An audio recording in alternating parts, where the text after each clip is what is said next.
இன்னைக்கு breakfast oats uttapam, கோவக்காய் சட்னி, தக்காளி வெங்காயம் மசியல், இட்லி மிளகாப்பொடி.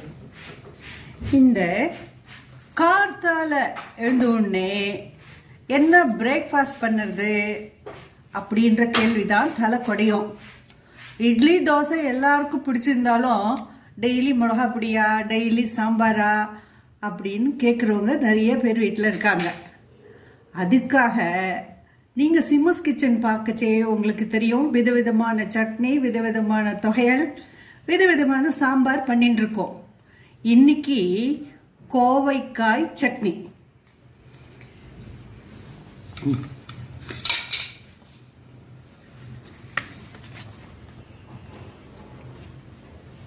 தேவதை மேகசின்ல 2010 ஜனவரி மாதம் என்னோட 30 சட்னி ரெசிபி பப்ளிஷ் ஆயிருக்கு. பட்டுன்னு செய்யலாம் சட்னி.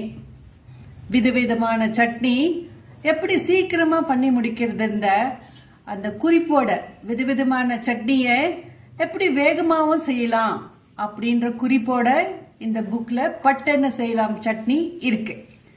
இது மட்டும் இல்ல,